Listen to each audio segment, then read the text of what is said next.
गोविंद जी बहुत बड़े आदमी है, प्रदेश अध्यक्ष हैं, मैं तो एक छोटा सा कार्यकर्ता हूँ। मगर जिस बड़ बोले से बोलते हैं ना, घमंड रावण का भी नहीं चला है। घमंड किसी को नहीं होना चाहिए। ये जनता है, ये किसके साथ क्या करे इसको पता नहीं है। अंडरकरंट क्या है लिचमंड में, चूरू में अंडरकरंट क्या है वो उनको पता नहीं है। राजेंद्र राठौड़ अब की बार कम से कम 20 से 25 हज़ार से चुनाव जीतेंगे। सब कार्यकर्ताओं को काम पड़ता है, मगर यहाँ कोई सुनने वाला नहीं है कांग्रेस में, इसलिए कांग्रेस से मोह भंग हो गया। चाहे कांग्रेस को चारागाह बना रखा है चूरू ने। अब किसी बुद्धवाली का नाम चल रहा है, तो कहीं किसी का नाम चल रहा है, तो कहीं कोई आज पैरासूट से चल के आगे अधूरे सपने पूरे करेंगे। तो ये तरह तरह के आज 3 महीने में जो पंखेरु आते हैं उड़ के और वापस चले जाते हैं, कार्यकर्ता बेचारा यहाँ तरसता रह जाता है।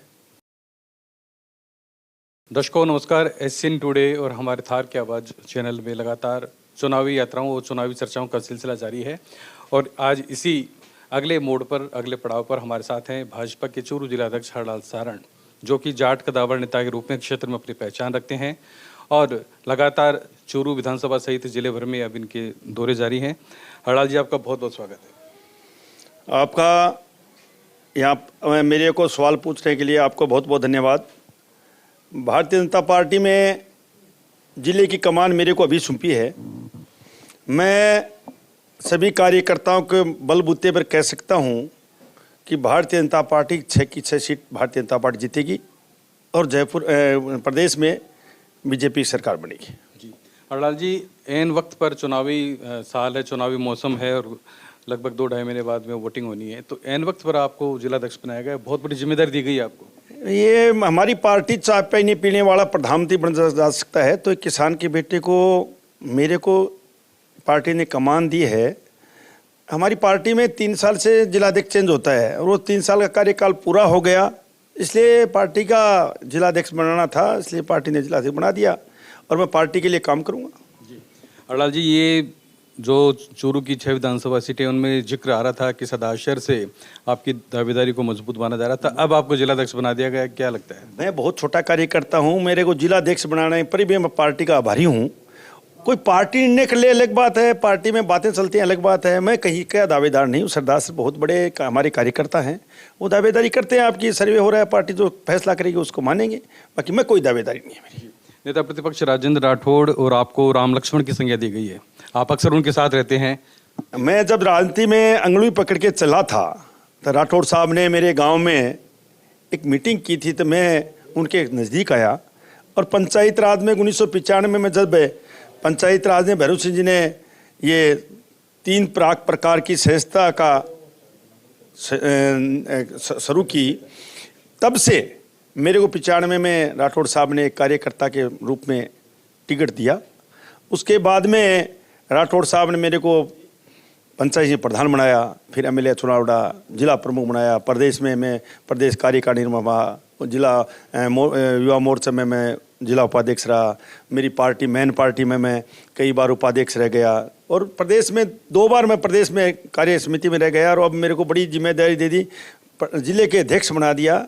मेरा सौभाग्य है कि राठौड़ साहब जैसे हमारे पास नेता हैं, तो एक छोटे से कार्यकर्ता को इतने पद दे दिए, मैं बड़ा संतुष्ट हूँ। और राम लक्ष्मण की जोड़ी के बारे में लोग चर्चा करते हैं, तो होनी भी चाहिए। मैं जहाँ राठौड़ साहब कहता हूँ वहाँ खड़े रहता हूँ, और मैं कहता हूँ राठौड़ साहब खड़े रहते हैं। हरलाल जी, ये जो आप पर विश्वास जताया गया है, क्योंकि जैसा कि विदित है कि जो राठौड़ साहब आप उनके विश्वास पात्र हैं, तो ये इस जिम्मेदारी पर आप कितना खरा उतरेंगे? क्योंकि 6 जो विधानसभा सीटें हैं उनमें अब आपके लिए नए सिरे से काम करना बहुत मतलब कम समय रह गया। आप 6 विधानसभा में आपके जनसंपर्क दौरे, मीटिंगें क्या किस प्रकार से रहे? पार्टी में हमारे सभी कार्यकर्ता तो वही हैं, मगर पार्टी को जाके मैं सभी कार्यकर्ताओं संभालूंगा और जो पार्टी का निर्णय होगा सही 6 सीटों पर सांसद महोदय हमारे अविनेश जी और खेमाराम जी और राजकुमार जी, अशोक जी, राकेश जी और चूरू में राठौड़ साहब, हम सब मिलके 6 की 6 सीटें जीतेंगे। और जो पार्टी ने विश्वास व्यक्त किया उस पर खरा उतरूंगा। ये जो 6 नाम आपने 6 विधानसभा के लिए अभी बताए हैं, क्या इन 6 के इर्द गिर्द ही जो संभावित प्रत्याशी हम देखें? नहीं, पिछली बार हमारे छऊ के छऊ प्रत्याशी रहे, कोई जीता कोई हारा।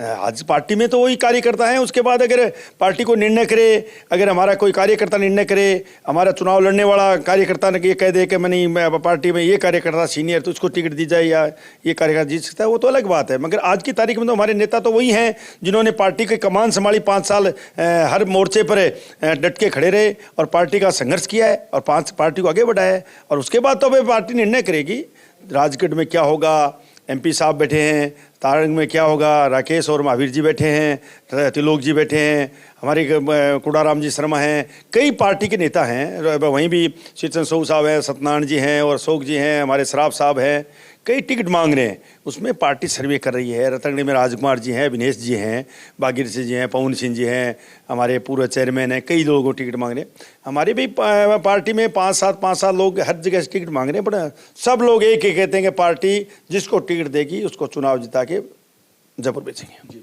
हमारी पराक्रम सिंह जी से बात हुई, उन्होंने लगभग तय कर दिया कि चूरू से राजेंद्र राठौड़ फिर से मैदान उतरेंगे। बिल्कुल बिल्कुल राठौड़ साहब, हम चाहेंगे कि चूरू से चुनाव लड़े, चूरू का विकास हो। चूरू में हो सकता है कि क्या पता कितनी बड़ी राठौड़ साहब कहाँ पहुँच जाएं, तो इस चूरू क्या पता जोधपुर और झालावाड़ी बन सकता है। इसलिए हम चाहेंगे कि चूरू से राजेंद्र राठौड़ चुनाव लड़े। जी, वाकई अगर वो चुनाव लड़ते हैं, जीतकर वो जब सरकार बनती है तो उनका एक अलग ही चेहरा होगा। ये जो नाम आ रहे हैं पांचों बाकी विधानसभाओं के हम जिक्र करें, तो कब तक टिकटों के नाम फाइनल हो जाएंगे? वो तो मैं थोड़ी कह सकता हूँ कि हमारा की भूमिका रहेगी पूरी, क्योंकि आप जिलाध्यक्ष हैं।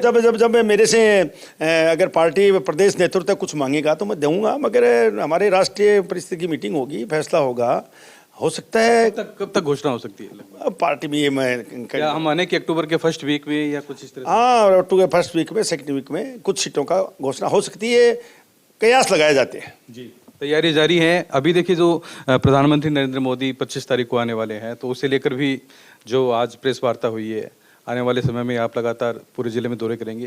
क्या लगता है कितने लोग वहां पहुंचेंगे, किस प्रकार से मोदी जी की सभा को सुनेंगे? हमारे हर बूथ के कार्यकर्ताओं बुलाया गया है। 10 से 12 हज़ार कार्यकर्ता चूरू जिले से जाएंगे। हर विधानसभा में आज कल मैं वर्चुअल मीटिंग ली थी, आज प्रेस वार्ता की है, कल से मैं दौरा करूँगा। अभी मैंने जिलाध्यक्ष बनते ही और परिवर्तन यात्रा आ गई। यात्रा बड़ी शानदार रही। हमारे सारे कार्यकर्ता मिलके 1 तारीख से लगे थे, 12 तारीख और 15 तारीख तक यात्रा रही। उसको सफल बना के और हमने सीकर यात्रा को भेजा। उसके बाद कार्यकर्ता अब अभी लगे हुए हैं 25 तारीख की तैयारी में, और सब मिलके हम जयपुर जाएंगे।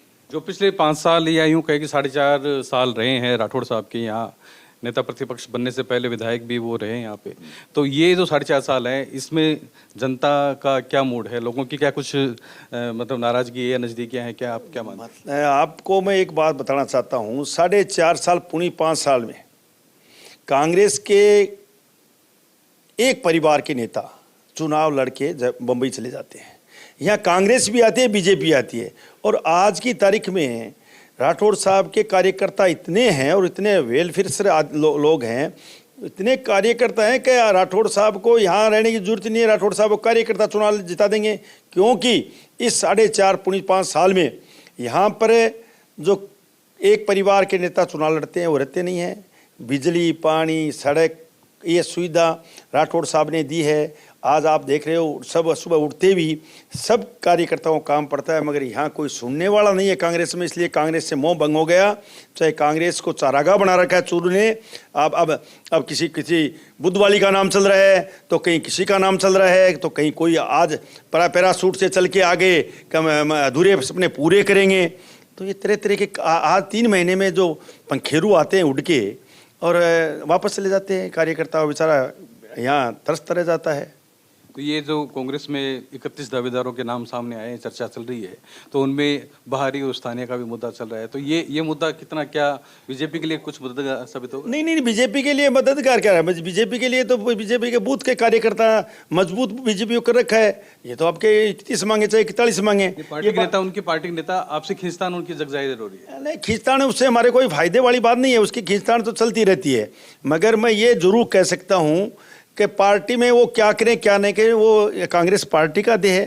स्थानीय दी, बाहर को दी, उनका अंतर कलह का मामला है, हम इसमें कुछ नहीं बोलूँगा। जी, सारण साहब, एक और सवाल हमारा कि जब लगातार जो लक्ष्मणगढ़ से विधायक हैं, पीसीसी के चीफ हैं गोविंद सिंह डोटासरा, वो सीधे एकदम से राजेंद्र राठौड़ उन पर हमलावर रहते हैं, उनके हर बयान पर पलटवार करते हैं, बयानवीर बने हुए हैं। क्या इसके पीछे क्या कारण मानते हैं? क्या उनको यह रहता है कि चर्चा में रहने का है, या फिर वाकई चूरू से उनका चुनाव लड़ना है? क्या है? गोविंद जी खुद चर्चा में रहना चाहते हैं राठौड़ साहब को, क्योंकि राठौड़ साहब एक बहुत बड़े नेता हैं। गोविंद जी 3 बार जीते हैं, राठौड़ साहब 7 बार जीते हैं। पेपर लीक से मामला लेके विधानसभा में कई बार क्या क्या उठा है, ट्रांसफर में क्या हुआ है, वो बातें विधानसभा में उठी है, बार आई तब है गोविंद डोटासरा चर्चा में रहता था। उसके बाद से उन्होंने वो हमलावर हो गए विरोध? नहीं, पहले तो कहते थे मेरे 2 दोस्त हैं, वो कभी मेरा काम करते हैं, मैं कभी उनका काम करता हूँ।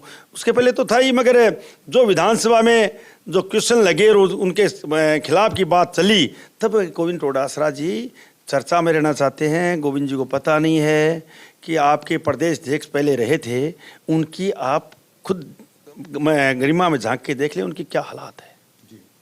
आप जीतते हारते हैं वो तो वहाँ की थोड़ी जनता फैसला करेगी, पर पिछले जिला अध्यक्ष प्रदेश अध्यक्ष रहे उनके बारे में सोच लें आप।